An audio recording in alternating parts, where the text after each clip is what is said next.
That's what I'm saying, they hit 70. Did they? What? Indianapolis hit 70 degrees. That's crazy. That set a new record for them. And then snowing in Destin, Florida too. What's going on? Did 9 inches. Okay, I think we're about ready to get underway here, guys. How was that clock up there? We used to have that clock up there. Well, if you look real small, in the bottom right-hand corner, there is a clock. I know there is, but There's a corner on that. I'm just so used to seeing that little clock. Okay, here we go. Little round clock. Good evening and welcome to the Grant County Board of Zoning Appeals for February the 3rd, 2025. If you would, all please rise and join me for the Pledge of Allegiance. How you doing, man?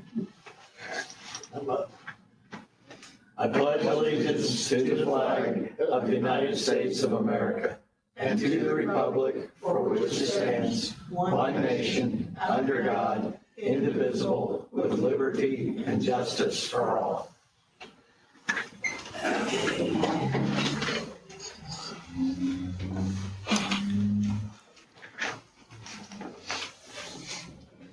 Okay, Mr. Clancy, would you give us a roll call for attendance? Randy Atkins, Yes. Bill Johnson, Lois Jones, Yes. Chip Long. Here.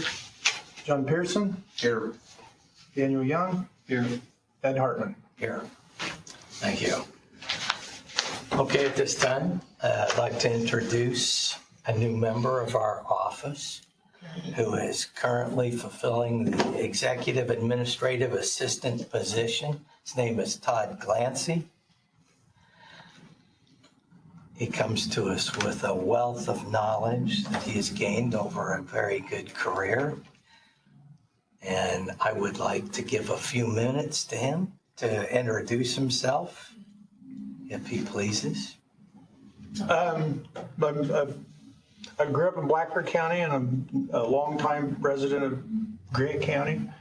I worked most of my career out of Indianapolis, so I thought enough of this community to travel 72 miles one way for 20 plus years to go to work, but I wanted to live here.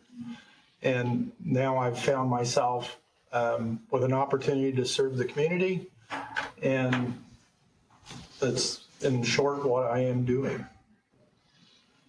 So you've retired from your previous job? Yes, I retired from Dow Chemical about 5 years ago and dabbled in a couple startup companies since then and just enjoyed life. But I see an opportunity and so I'm fulfilling it. Know a few Glancy's in Blackford County. Uh-oh. But we're all related, yeah, one way or the other. I don't know a lot of my second cousins like I wish I would, but any of them that's older than I am or so, I should know.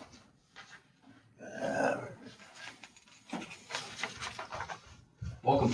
Appreciate your help. Yes, welcome. Okay, next thing on the agenda is election of BZA officials. And is according to state code, the chairman will hold the election for chairman, and whoever is elected for chairman will hold the election for vice chairman. And we'll use a normal procedure, someone making a motion and someone seconding that. And then when it's felt like all motions are complete, someone will make a motion to close nominations. Okay, so I'll at this time open the floor for nominations for chairman. I make a motion, we nominate Ed Hartman to be chairman of the Grant County Board of Zoning Appeals. I'll second that. We have a motion from Mr. Adkins. And I think we had a first second from Mr. Long and a close second from Mr. Pearson. Make a motion, we close nominations for chairman. I'll second that. We have a motion to close by Mr. Adkins and a second by Mr. Young. Mr. Glancy, would you give us a roll call for the vote? Randy Atkins, Yes. Bill Johnson, well, he's not here, sorry, new to this. Lois Jones, Yes. Chip Long, Yes. John Pearson, Yes. Daniel Young. Yes. Okay. Ed Hartman's elected chairman. I thank you all, and I'll give it a good go again this year. At this time, we could have a motion for vice chair from the floor. I'll open it up. Make a motion, Lois Jones be nominated for vice chair. I'll second that nomination. We have a motion by Mr. Adkins for Lois Jones, and we have a second by Mr. Pearson. I'm gonna make a motion to close it. We have a motion from Mr. Long to close it, I'll second that. and we have a second from Mr. Young. Could we have a roll call, please? Randy Atkins, Yes. Lois Jones, which she didn't vote for herself, right? Okay. Chip Long, Yes. Doesn't he still have to say Bill Johnson's name? He's not here. But, No, he doesn't have to repeat Bill's name Okay. since he's not here. Daniel Young, Yes. Ed Hartman, Yes. Did he get you? No. Get John, Todd. Did you get John? oh, I didn't, John Pearson, Yes. sorry about that. My box was full with the 2 seconds. Okay. All right. We have Lois Jones as chairman, vice chairman. You'll be chairman when I'm not here, okay? Congratulations, okay. I think. Right? Yeah. Yes. Very good. Okay. We have no other officers to elect, so we'll move on. Approval of minutes. We didn't have any new minutes, but when I was reviewing previous minutes from December 2nd, I noticed that there was a mistake here in number 4, docket 10 BZA 24 Cowgill. In the October meeting on the 25th, we had passed that request for a variance. So anyway, I know we have a problem with our computer system right now, but I'll give you, if you would pass that down, Mr. Clancy, I'll give you the packet for October 25th, which was a special meeting to conduct that variance Okay. for them. And so then we'll need to make an edit to this minutes for December here, which mentions it. So basically remove .4. Change it to it was approved. It was not a motion to table it. So motion to approve? Yeah, it was a motion to approve. Okay. And also in the minutes, wherever my name is in for voting on these, I didn't vote. And those were the only things that caught my eye on those. So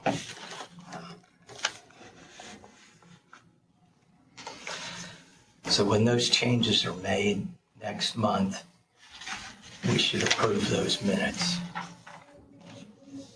So just for clarification, we're taking Ed Hartman out of, well, Any voting? Yeah. we're not gonna take him out of roll call, are we? No, but we would take them out of the vote to Take him out of approve. 3, 4, 5, and 6, Yes, okay? And then change 4.1 to motion to approve. yes.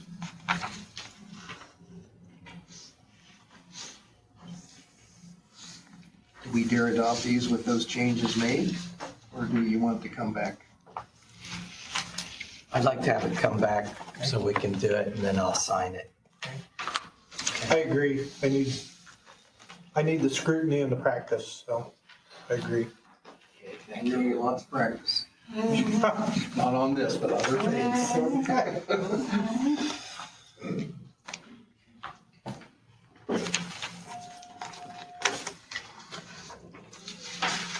Okay, and findings of fact. It says none. So we will move on to old business. Has there been an update on the Eric Wood property? It was passed from Upland to Airbnb, and we were wondering if there was any progress on that remodel project. I think Katie. I know Kitty was gonna contact him, but and I don't know if that occurred. And Todd, we'll put that on next month, and if you would, reach out to Eric Wood on that. Last time- It was a discussion in the office and no one's like went out and done any checking. No one's called back in. I don't think, there's no inspections due? Well, that's a good question. We've passed a special exception to allow the Airbnb at that property. And he had talked kind of at length with us that he was gonna upgrade that property because it was kind of run down. And I believe Chip and Lois were pretty familiar with that property.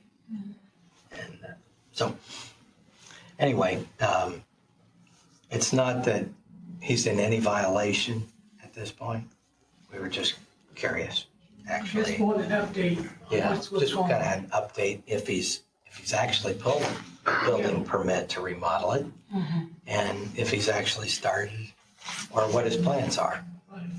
No, we didn't pass that with conditions, did we? No, I don't think we did. Okay. Okay, and we've addressed the Cowgill docket. Okay, and then on new business, we have approved the BZA meeting schedule.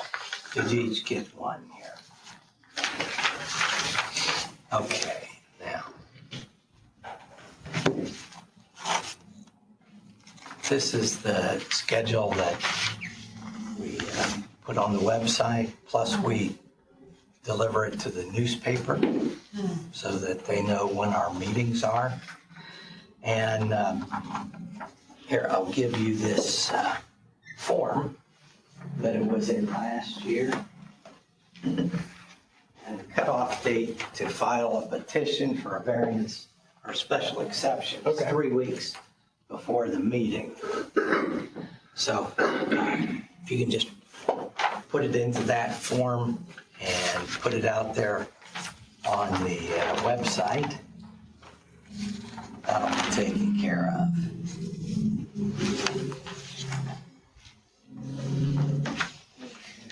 You need a vote on these meeting schedule? We I think we really, have in the past. we really do, yes. And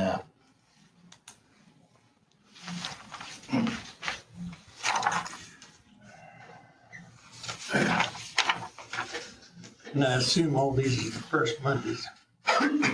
Except for September 8th. Yeah, It's the second September Monday. 8th, yes. Is the second Monday. Yeah, I noticed that. Labor Right. Day. Yeah, we usually go the second Monday. Okay. So as not to suddenly get into conflict with boards that meet on Tuesdays or anything like that. So, now, yeah, if you would check it for sure. This looks to be in order.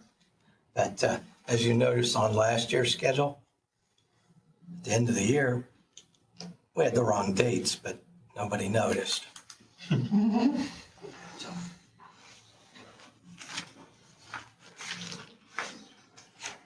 All right. Now, there's one other thing that we have added as a contingency. If there are requests for us to meet in July, we have done that and not made people wait till August.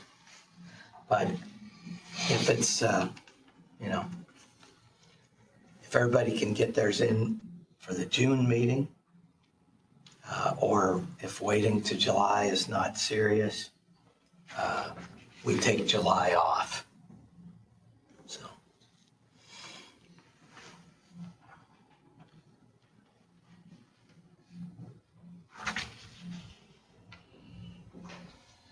That's what we've done in the past. We don't have to do that in the future, but I just mentioned that in case whoever makes a motion to approve that, if you want, you can include that as an amendment or a contingency.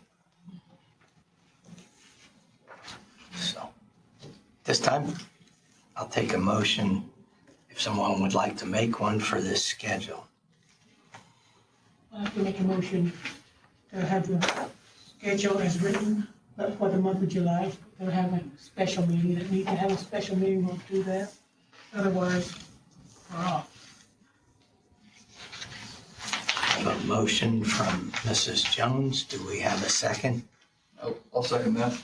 I have a second from Mr. Young. Would you give us a roll call, please? I have a question. We have a question, sorry. As of right now, January 6th of this year was canceled. So does that need to be noted if we're approving this schedule? Because we didn't have one in January. And talk about that. I mean, if we cancel one in the future for lack of a Right. quorum, it's a last minute thing and we don't really do anything other than try and notify people that we're not meeting. Just because as we long don't as have a somebody's looking for quorum. minutes or any business taken care of on that day. But If they're looking for something, it's not gonna happen if we don't have a That's a quorum. good point, John. It is a good point. Why don't you put it in there as was canceled Okay? due to weather and illness? Weather would, the sickness. Sickness. Yeah. was- Yeah. I don't know, sickness, not just weather. Thank you. Is there any further discussion on that motion? Okay. Would you give us a roll call, please? Randy Atkins, Yes. Lois Jones, Yes. Chip Wong, Yes. John Pearson, Yes. Jamie Young, Yes. Ed Harkey. Motion passed. Very good.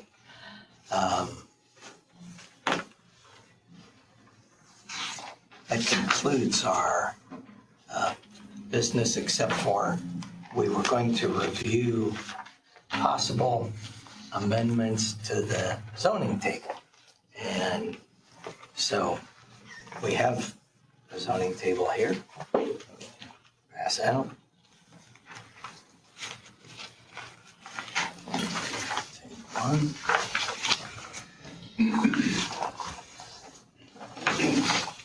Along with the explanations.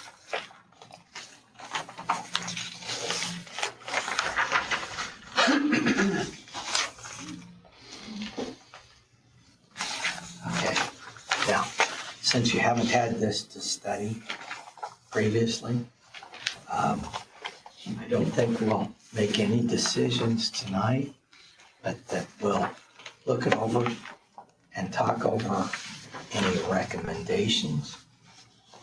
And we'll continue looking at this over the next probably couple of months. And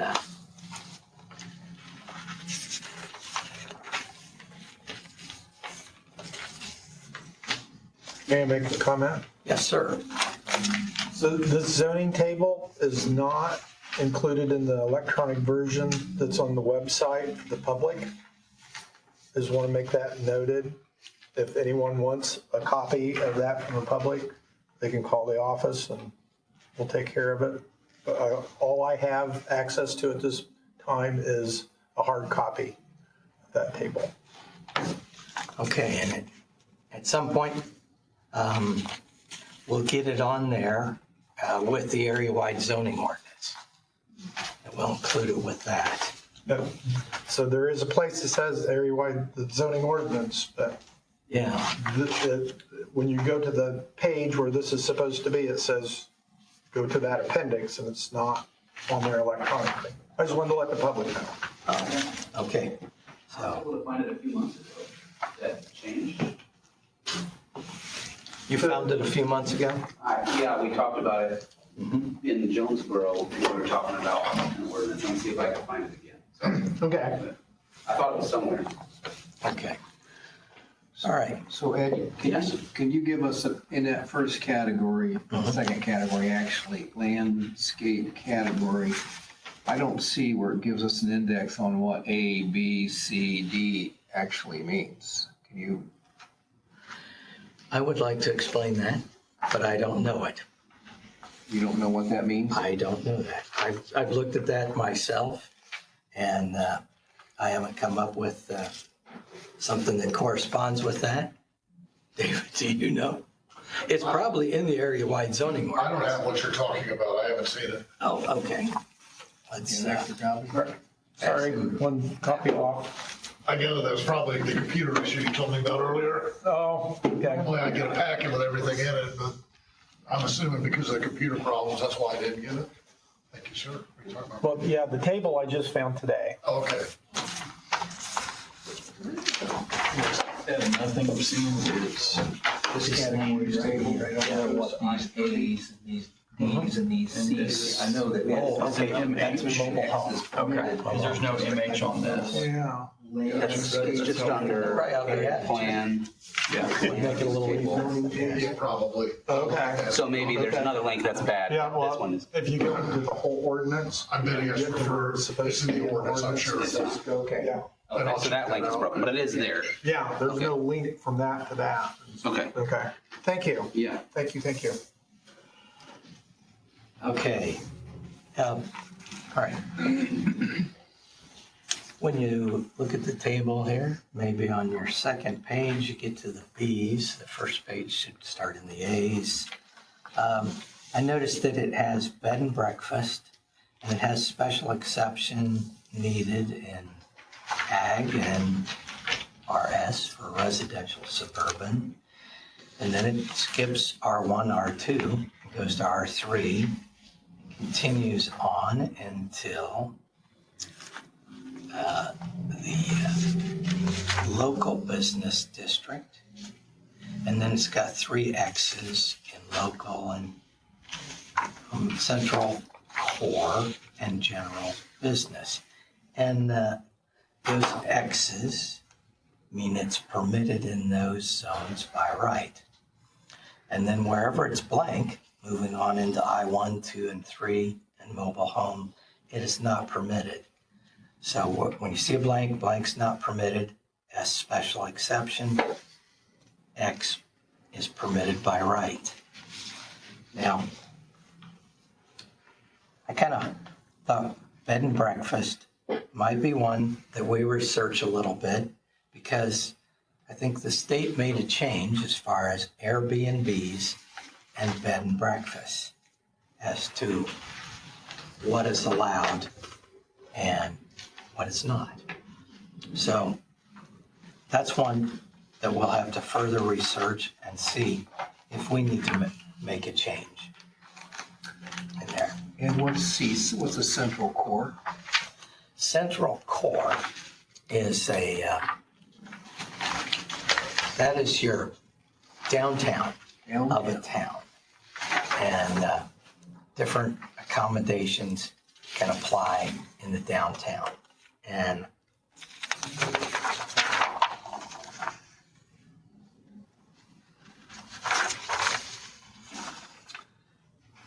it is a district applicable to downtown areas of all municipalities. It is established to provide for special needs of the area by waiving certain requirements. That's just a short definition provided here in the land use table. Okay. Another one is boarding and lodging house. Okay. As you can see, there are no special exceptions, but there are permitted uses in R3, R4, R5, LB, and GB, being local business and general business. And then all the other zones are not permitted. So that might be an opportunity. And boarding and lodging house, exactly what the definition is of that, we may need to consider that, because nowadays we talk more in bed and breakfast or hotels. You know, that sounds like more like old language that we used to use around. So. Well, knowing the university in Upland, there's boarding going on for students. And but never seen us so upheld that before, but I know that it does go on. Yeah, where like they live upstairs or something, or our residents. So unless there's an HI on here, and it's not listed anywhere over here also. What's HI is, that's in preparation for the zoning ordinance that is not yet adopted. So that was put together, Katie put that together, I believe, to put in the zoning ordinance that the APC is going to be looking at for the first time tonight. High impact zone, which would be a special zone, an industrial type zone, specifically for solar farms, industrial solar. Okay. I don't see Airbnb on this, Ed. I don't think you will. That's something that, you know, we'll have to add. Does the state code have any precedence or influence on this, or is this our county from our area-wide zoning ordinance? Well, I believe these zones, you know, a lot of them, there is a site you can go to and get a listing of zones, and NAIA comes to mind, National Association that puts together a list like that I believe we could follow, but we don't have to, I don't think. And any recommendation for change that we make would go to the APC, and they would adopt, possibly, and then issue it to the commissioners who would approve. Is that the way you understand it, David? I'm sorry, I just found your answer to your question. I've been looking at it, so. Okay. Let me go to what I Go found with out. what you got there first. So the A, B, C, D, E, F, Yeah, the landscape. they are in the user guide, if you have the code on page 346, and they are a category which talks about frontage, what the distance is for frontage, depending on which category you're in, depending on what the abutting zone is, depending on what the interior lot lines are. So that is in the ordinance, and that's what that represents. is a category, which then has those specifics in it. Okay. So, I'm sorry, Mr. Harper, what was your question again?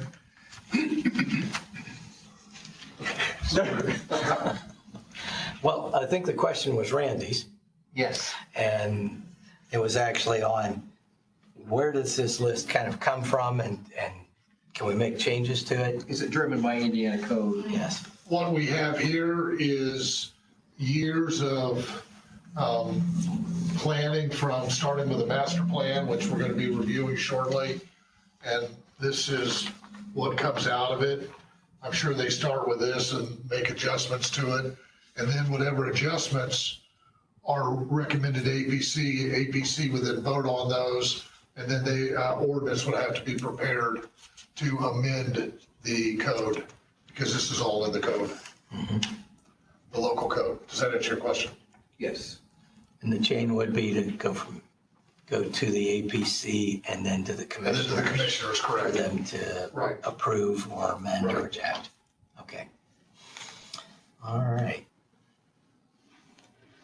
So, okay, we talked about boarding house. Another one that kind of caught my eye is campgrounds. I was kind of surprised that they were permitted by right in ag and RS, and special exception in R5 and NC and CC and I1, and permitted by right in LB and GB. We really haven't had much trouble with campgrounds just springing up, but sometimes you see a lot with many campers on it, and you wonder, are they starting a campground or what? But anyway, I guess I thought it was something for the BZA possibly to weigh in on a little bit more often in some of these zones. Now, some of them are not allowed, and some are allowed, and some are by special exception. And we may want to visit the campground one here and see if we'd like to make more special exceptions on some of these. Okay. What is a neighborhood convenience? Okay, now that is small businesses are allowed that serve a neighborhood and are generally not open late at night. They are maybe like a small grocery, Convenience store. convenience store, some, services where you might go and, have something done, which is not a lot of traffic. It might be like, I don't know, maybe a professional office or two. But it's service to the community is what that's mainly for, the neighborhood convenience. It moves closer to local business than professional business, which is the first one next to residential. As you go down the list, you get more into business and industry at the end.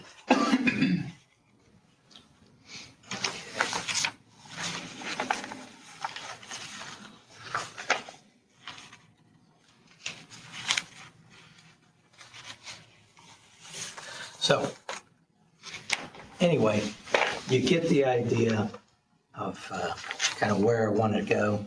As the BZA, we're the only ones that really use this chart. So we should be kind of looking at it, seeing if we need to make any improvements. And we can work on this, kind of time permitting in the next few months. And we may want to develop some recommendations to the APC. Don't want to make this, something that we just blast through, but that we give it a little bit of thought over a few months. Okay. Has anybody got any questions?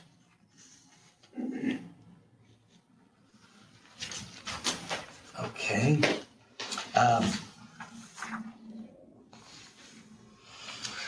At this time, yeah, go So ahead. David, you said that to some degree this spins off of the comp plan? Or the, Well, the area plan wide. reviews this and will make recommendations, but also you have the BZA also can do that, but the plan will look at all this. okay. And may I make one more comment? Yes. One thing to think about, one of the big ones is on the first page, the minimum lot area and square foot per unit without sewers. In other words, that means the property probably, if it's residential, is gonna have to have septic.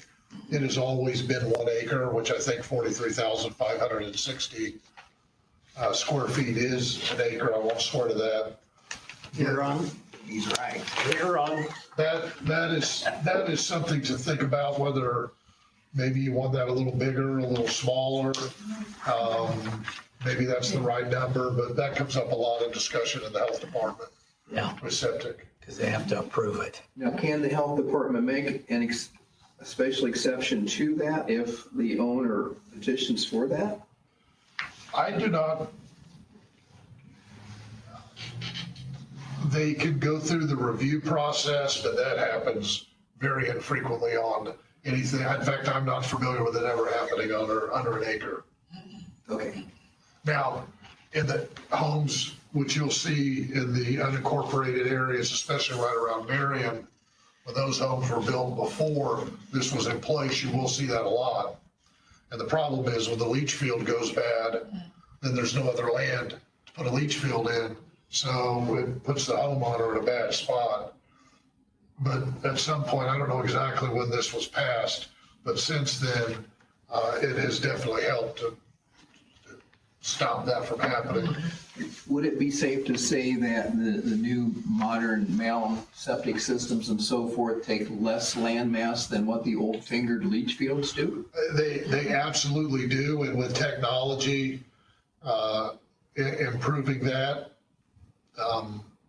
that's why I brought that to your attention. Is that something you want to consider? Do you want to leave it alone? Do you want to leave it up to the health department to make a determination?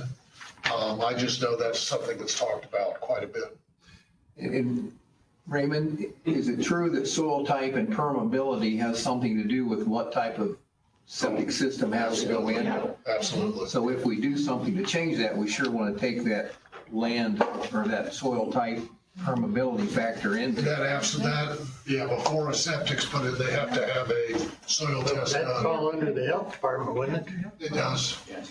But the size of the lot without sewer, the minimum size falls under ADC. Yeah. Now, one thing that we have to be certain of is that we never grant a building permit for a new house without the health department approving the septic plan. Yeah. And even though you can do a mound system and it takes a whole lot less acreage, so to speak, Still got to. it is cost prohibitive for a lot of people to put one of those Correct. in. So, yeah, that's something the health department has to weigh in on before we give a building permit, because we don't want somebody starting a house thinking they're okay because they got a building permit, only to find out that their septic plan is not going to work. And that's on the checklist. They have to go through. That's on the new permitting procedure for APC that they, It always has been, and it better still be there. okay. Yeah, I believe it is. Just occasionally it got mixed up. I know that slipped a couple Yeah, it times. slipped a couple times. Yeah. Okay. That's not good. So enough said, right? Is there any further discussion amongst the board members here? Okay, at this time, we'll open it up to public comment time. If you would like to speak to the board, feel free to come up and sign in and state your name and sign the record with your address, so we have a record of who you are, where you are, in case we want to reach out to you later. And generally speaking, about 3 or 4 minutes. If we have multiple speakers, probably be what we have time for.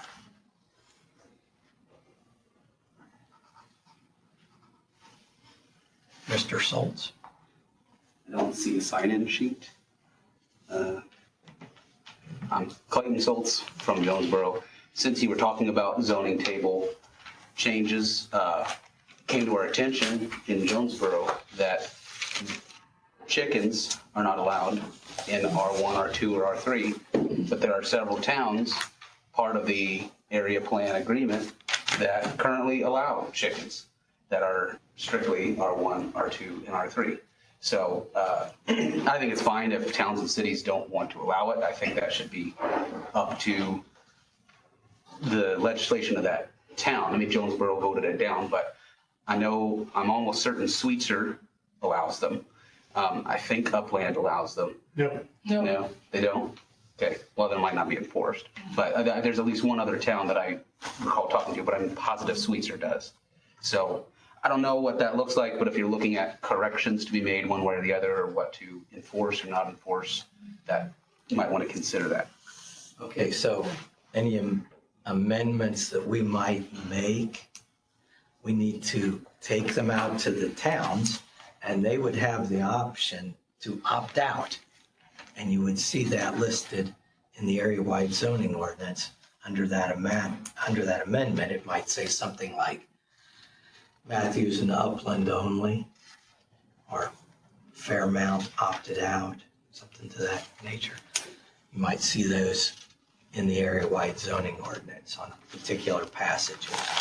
And that might be all that's needed in this case. I didn't think I saw them, because as a city councilman, I heard other towns are allowing chickens. We put it forward, and then we had a citizen come and say, put our zoning ordinance for us, say chickens aren't allowed in our zones. And so then I was kind of like, oh, well, that seems strange. So it didn't pass anyway, so we're not going to change it, but I think other towns should probably have it changed on the table. But Did Jonesboro have an ordinance for no livestock? we put forward an idea we have a current ordinance to allow no livestock.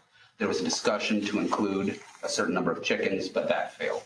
So Jonesboro still does not allow anything other than basically dogs or cats or parrots, gerbils.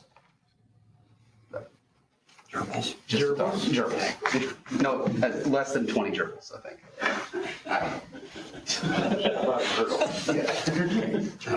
Gerbils.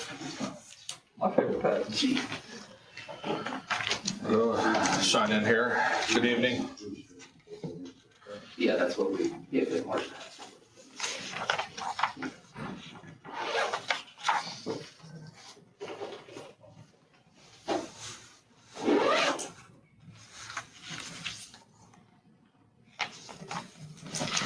Mr. Howell, good evening. Good evening. Should I state my name? Ryan Howell. I live at 2909 South Branson Street in Marion, Indiana. And I just want to say the BZA has an opportunity here to reduce regulations and requirements for private enterprise, protect business and community while trying not to interfere. And let me rephrase that, protect business and community and small business. Private enterprise and small business should be at the head of the table. Without opening up a scrapyard in the middle of downtown. I think that's really important to compete with surrounding counties to bring business into here and try to reduce as much regulation and barriers and do a better job of people surrounding the counties. people, other counties. I'm sorry, a little bit nervous, but what I'm trying to say is just reduce barriers so we can compete with other counties that bring private enterprise and business here. And for instance, I agree with, I think Jonesboro should have more chickens. I don't see why they shouldn't have 3 chickens. And I think they should have 4 chickens. And, but at the same time, I don't want homeless tents next to the water park downtown over there by Marion. That's what I look for.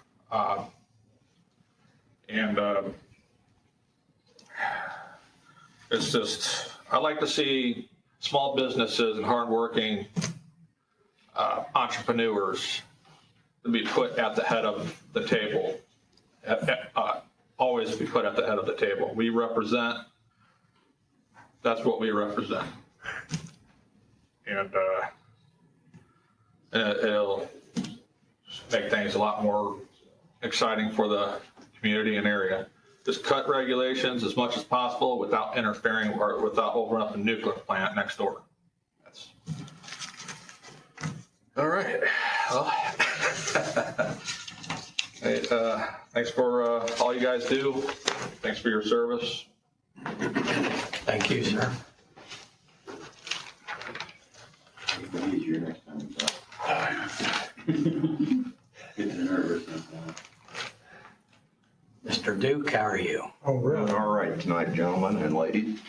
Good evening. Thank you for hearing me out here. Really, it's a matter of awareness that I just want to make a comment on. I made a comment this morning in the commissioners' meeting related to discussions ongoing in the Indiana General Assembly related to I won't say an elimination of home rule, but robbing away certain aspects of home rule from local communities and counties in regards to large infrastructure developments, taking away the input of local communities, local zoning regulations and ordinances, much as the BZA and the Area Plan Commission have within their purview of allowing and affording citizens to voice their concern over activities and so-called economic developments that are being proposed by corporations and large development concerns that are strictly profit oriented. And in particular to Grant County, I think, these 2 bills, Senate Bill 425, I believe. That's correct. House Bill 1628, and there may be another House Bill, maybe 1624 that I've heard mentioned, that relate to this issue that I think all counties, not just Grant County, but all counties within the state need to be concerned about and make effort to preserve home rule. Making comments and voicing concern to our elected representatives down at the State House in the form of the representatives and the senators are something to be given thought and consideration to be mindful of. Thank you, gentlemen and ladies.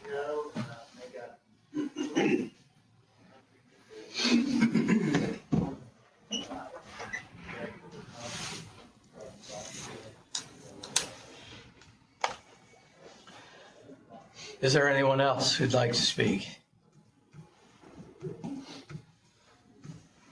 Okay. Members of the board, do you have anything else?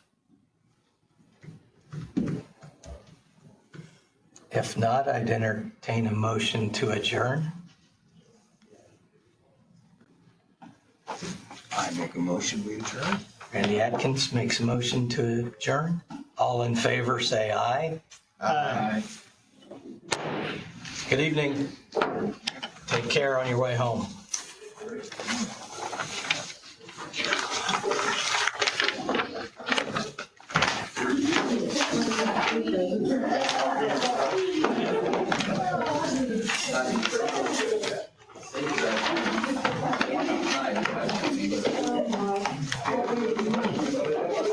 was the music. I was talking the whole.